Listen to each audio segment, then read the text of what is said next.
الرحمن الرحیم السلام علیکم ورحمۃ اللہ وبرکاتہ۔ میں سچی بات، میرے پہ جذبات کا غلبہ اتنا ہے، میرا روز کا کام ہے بولنا پڑھانا، لیکن اس میں کوئی مبالغہ نہیں ہے کہ میں اس کیفیت سے جو چند لمحے پہلے ہم نے گزارے اس سے میں ابھی تک باہر نہیں آ پایا، اور بڑے وثوق کے ساتھ ایک بات کہنے لگا ہوں۔ یہ بوکن کے لوگ میرے جملوں کو بھولے نہ۔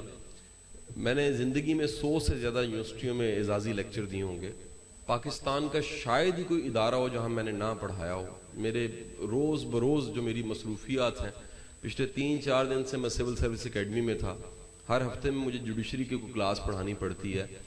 جو برکت، کرم اور محنت میں نے آج بوکن میں دیکھی ہے، میں نے اپنی آنکھوں سے کہیں نہیں دیکھی، اور بڑے وثوق کے ساتھ یہ کہہ رہا ہوں۔ میں نے پاکستان میں اداروں کو بنتے بھی دیکھا ہے اور ایز کنسلٹنٹ کئی اداروں کو سرو بھی کیا ہے۔ یہ ادارہ اور یہ پیر صاحب کی محنت جو میں نے دیکھی ہے، یہ بغیر نالہ نیم شب کے، بغیر محنت کے، بغیر قربانی کے اور بغیر بے شمار قربانیوں کے یہ ممکن نہیں ہے کہ اللہ تعالیٰ کسی کے کام کو اتنی برکت دے کہ اس کے لگائے ہوئے ہاتھ کے پودے آج اتنی دنیا میں اتنی جگہوں پہ چھاؤں دے رہے ہوں۔ یہ بغیر کرم کے ممکن نہیں ہے۔ اس سے پہلے میں بیرا شریف کیونکہ جاتا رہتا ہوں، میرے لیے بڑی سعادت ہے، آج یہ بھی سعادت ہے کہ یہاں پر میں موجود ہوں۔ میں بڑی مختصر سی تقریر کرنا چاہوں گا، اور میری اس مختصر کو میری اس لیے معافی سمجھیے گا کہ میرے جذبات شاید زیادہ ہیں، میرے چند جملوں میں میرے جذبات کو سمجھنے کی کوشش کیجیے گا۔ میں بائی پروفیشن ٹیچر ہوں، بائی چوائس بھی ٹیچر ہوں، انتخاب سے استاد ہوں۔ عموماً ہمارے ملک میں اس پروفیشن میں زیادہ تر وہ لوگ آتے ہیں جو کوئی رستہ نہیں ملتا تو تدریس کی طرف آ جاتے ہیں، لیکن میں اپنی زندگی کے 20 سال اس کام کو دے چکا ہوں، اور آپ سب کے سامنے اظہار کرتا ہوں کہ اللہ اگر مجھے 100 بار بھی دنیا میں بھیجے تو میں ٹیچر ہی بنوں گا، استاد ہی بنوں گا۔ جو محبت، احترام اور خدمت کا موقع میں نے اس پروفیشن میں دیکھا ہے، یقین کیجئے شاید ہی کسی اور پروفیشن میں۔ اور آپ سب کیونکہ معلم بیٹھے ہیں بے شمار میرے سامنے، میں سمجھتا ہوں کہ ہمارا کام وہ کنویں کھودنا ہے جن کا پانی شاید ہم نہیں پیتے لیکن زمانہ پیتا ہے، اور ہمارا کام وہ درخت لگانا ہے جس کی چھاؤں میں شاید ہم نہیں بیٹھتے لیکن آنے والے زمانے ان کی چھاؤں میں بیٹھتے ہیں۔ میں یہ میسج ضرور دوں گا، آپ بالخصوص جو طلبہ اور میری بہنیں بھائی یہاں موجود ہیں، ہمیں اللہ نے اگر تدریس کا شعبہ دیا ہے، پڑھانے کا، عالم کا شعبہ پڑھانے کا شعبہ ہے، کسی نہ کسی شکل میں آپ تدریس کے شعبے سے جڑے ہوئے ہیں، سیکھتے ہیں اور سکھاتے ہیں۔ اس میں 2-3 چھوٹی چھوٹی میری گزارشات اور یہ میری آبزرویشنز ہیں، آپ ان کو ضرور کنسیڈر کیجئے گا، سمجھیے گا۔ ایک بڑی امپورٹنٹ چیز یہ کہ زمانہ بدل رہا ہے، اور یہ اتنی تیزی کے ساتھ بدل رہا ہے کہ آنے والے چند سالوں میں یہ اخبار، رسالہ چیزیں آپ کو شاید ملیں ہی نہ۔ یعنی یہ چیزیں آپ کو، میری بات عجیب لگے گی لیکن یہ ریئلٹی بتا رہا ہوں، اگر یقین نہ آئے تو آج بھی آپ کسی بڑے نشاتی ادارے سے، پبلیکیشن ہاؤس سے جا کے پتہ کیجئے، اخبار کم چھپ رہی ہے، رسالے کم چھپ رہے ہیں۔ دنیا ساری کی ساری موسٹ ماڈرن میڈیا پہ شفٹ ہو گئی ہے۔ آج سے 40، 50، 60 سال پہلے اگر کسی کا کوئی آرٹیکل بلاگ نوائے وقت میں چھپتا تھا، چٹان میں چھپتا تھا، کسی جگہ چھپتا تھا، وہ بڑے اعزاز کی بات تھی، میڈیم وہ تھا وقت کا۔ آج وقت کا میڈیم ہمیں ماننا پڑے گا، فاسٹ میڈیم سوشل میڈیا آ چکا ہے، اور اگر ہم وقت پہ، کیونکہ ایک بڑا پنڈال ہے، اجتماع ہے، یہ بات یہاں کہنی چاہیے، اگر ہم وقت پہ اس کو بہتر طریقے سے استعمال نہیں کرتے تو ہم سے بہتر استعمال کفر والے کر رہے ہیں، ہمارے مخالفین کر رہے ہیں، الہاد والے کر رہے ہیں۔ وہ کس طرح کر رہے ہیں؟ کیونکہ انہیں پتہ ہے کہ ماڈرن میڈیا، اس کے لیے کچھ پرچیز نہیں کرنا پڑتا، ایزی لوڈ آپ نے کروایا ہوتا ہے، آپ کے موبائل فون یونیورسٹیوں کے برابر ہو چکے ہیں، آپ ریسرچ کرتے ہیں، سرچ کرتے ہیں، یوٹیوب پہ آپ ہوتے ہیں تو اس میں آپ دیکھیے کتنا آسانی سے میسج پھیل جاتا ہے۔ تو ہمیں ایک شعبہ یقیناً ہوگا یہاں، لیکن پیر صاحب میں چاہوں گا کہ ایک شعبہ یہاں پبلیکیشن، صحافت کا اور ماڈرن میڈیا کا بھی ہمیں بنا دینا چاہیے، اور اگر ہے تو میں یہ بھی اعلان کرتا جاؤں کہ میری تمام تر خدمات اس میں فری آف کاسٹ ہمیشہ کے لیے حاضر ہیں۔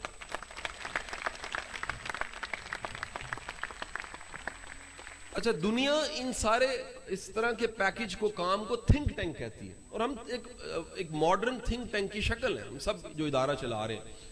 میرا ذاتی خیال ہے کہ ہمارے بچوں کو سوشل میڈیا کا جو پازیٹیو بھرپور استعمال ہے، کیونکہ ایک طبقہ ایسا جو لا علم ہے، وہ کفر کہہ کے غلط کہہ کے چھوڑ دیتا ہے، اس کو پتہ نہیں ہے کہ اس میڈیا کے ذریعے یا اس میڈیم کے ذریعے کتنا تیزی سے میسج پھیلایا جا سکتا ہے.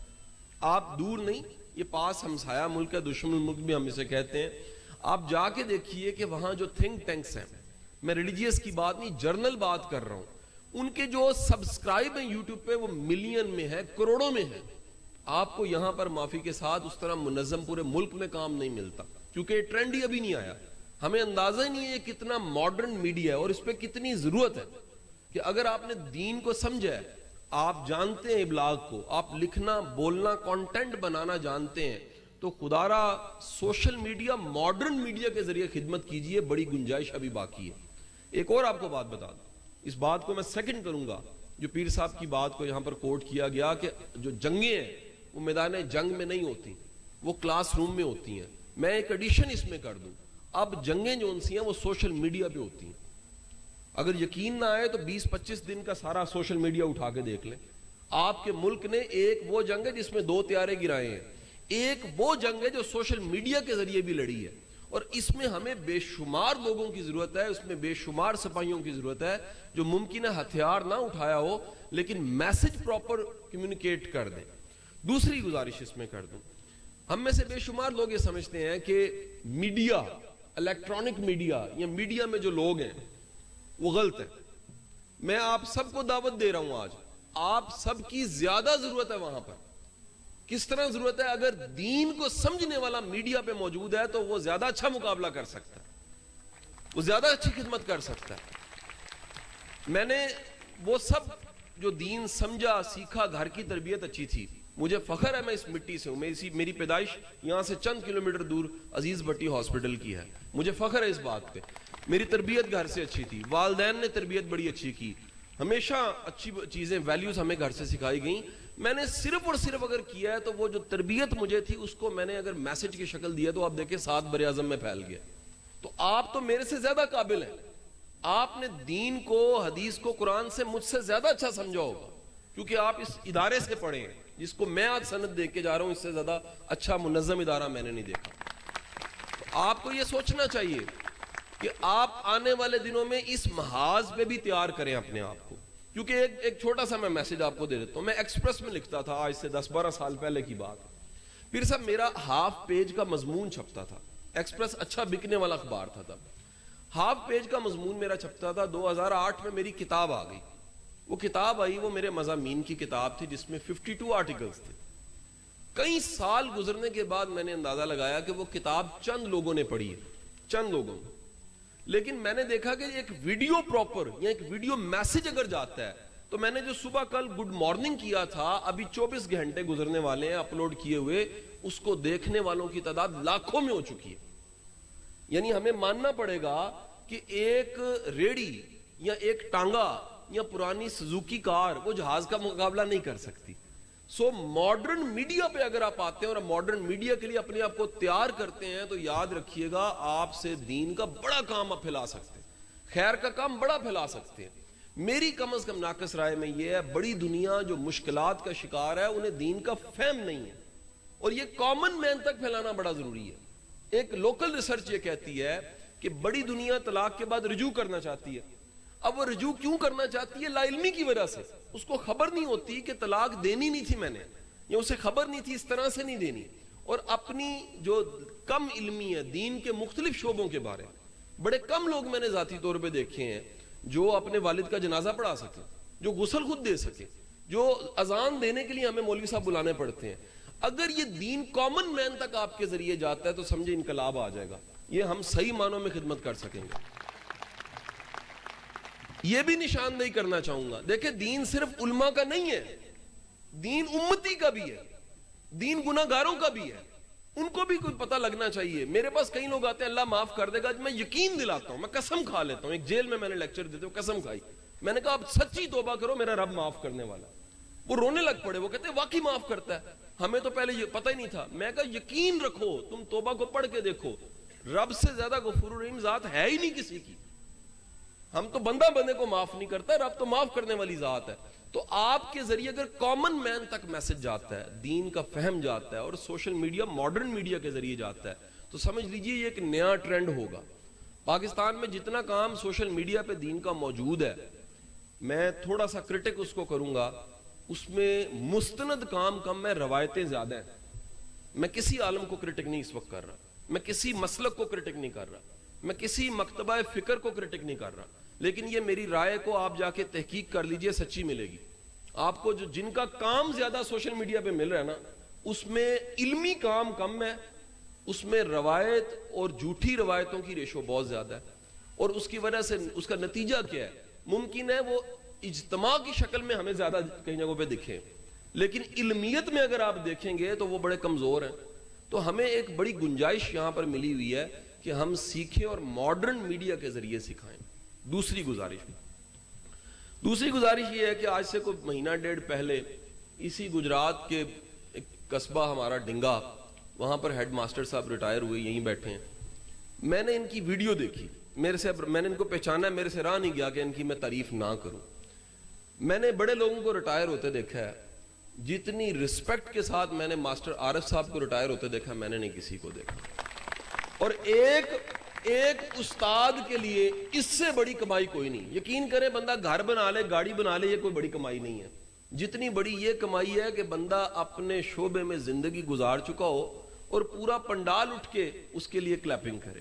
میں رش کرتا ہوں اور اللہ سے دعا کرتا ہوں کہ جو اللہ تعالیٰ نے پیر صاحب کو عزت دی ہے, جو ماسٹر صاحب کو عزت دی ہے, ہم سب پڑھانے والوں کو یہ عزت نصیب ہو, یہ محبت نصیب ہو, کیونکہ اس سے اچھا انجام اور کیا ہو سکتا ہے. دیکھیں اتنا بڑا اجتماع, اتنا بڑا ڈنگا, وہ سب اگر عزت اور محبت سے رخصت کر رہے ہوں اور کہہ رہے ہوں کہ واقعی آپ خدمت آپ نے کی ہے. کیونکہ ایک بات یاد رکھیے گا, سیاسی جلسے میں بریانی کھلوا کے تقریر کروائی جا سکتی ہے, کلیپنگ کرائی جا سکتی ہے. اس طرح کی محبت کے لیے 43 سال دینے پڑتے ہیں, اس کے بغیر نہیں ہو سکتا, اس کے لیے زندگی لگانی پڑتی ہے, یہ نہیں ہو سکتی. آپ جائیں کسی کو کہیں ارب روپیہ لگا دے, خدا کی قسم وہ محبت کما کے دکھا دے, ارب سے بھی نہیں ملتی. یہ زندگی دیو, خون جلایا ہو, ہڈیوں کی مکھ دیو, پھر جا کے محبت ملتی ہے, اور پھر جا کے دعوے ہوتے ہیں کہ واقعی وہ اللہ نے, اور یہ قبول کی ہیں. میں بڑے یقین سے آپ کو کہہ رہا ہوں, یہ منتیں قبول ہوتی ہیں, بعد میں پتہ لگے گا, ابھی پتہ لگ جاتا ہے. اپنے دلوں سے پوچھ لیں, اپنے دل پہ ہاتھ رکھ کے پوچھ لیں, پتہ ہوتا ہے بندے کو کہ یہ ہم میں سے ہے, لیکن ہم جیسا نہیں ہے, ہم سے مختلف ہے. یہ اللہ نے کو کرم کیا ہوا ہے, اللہ نے فضل کیا ہوا ہے. میرے ایک استاد تھے اشفاق احمد صاحب, ہم انہیں کہتے تھے اشفاق صاحب چنگے بندے کا کیسے پتہ لگتا ہے؟ فرماتے دل سے پتہ لگ جاتا ہے. ہم کہتے ہیں جی وہ کیسے؟ کہتے ہیں آئینہ بندے کو دکھاتا ہے نا, اس طرح دل بتا دیتا ہے, دل گواہی دیتا ہے کہ یہ بندہ ہم جیسا نہیں ہے, یہ جنتی ہے, پکا جنتی ہے, اور اللہ نے اس سے کام لیا ہوا. اس پہ اللہ کا کرم ہے. اس ساری تحریک کو میں کیونکہ بحیرہ شریف سے جانتا ہوں, میرے گھر میں اگر اونچی کتابیں پڑھی ہیں, تفاسیر پڑھی ہیں, تو پیر کرم شاہ صاحب کی پڑھی ہوئی ہیں, اونچی رکھی ہوئی میں نے, ادب سے رکھی ہوئی, ادب سے اٹھاتا ہوں, چومتا ہوں, پڑھ لیتا ہوں. بڑے یقین سے کہوں یہ پاکستان کی واحد تحریک ہے جو بحیرہ سے شروع ہوئی جس میں پاکستانیت موجود ہے. یہ آپ کو میں دعویٰ کروں گا, اس سے زیادہ پاکستانیت اور اس سے زیادہ کلیئرٹی میں نے کسی تحریک میں نہیں دیکھی. اور اس جیسا جذبہ, اس جیسے محبت کرنے والے لوگ, اس جیسے چاہنے والے لوگ, اس جیسے دل کو یقین آنکھیں پلکیں بچھانے والے لوگ میں نے زندگی میں دنیا میں کہیں نہیں دیکھے. جی اس نعرے کے ساتھ ایک ہمارا سب سے بڑا نعرہ ہے, پاکستان زندہ باد. بہت شکریہ.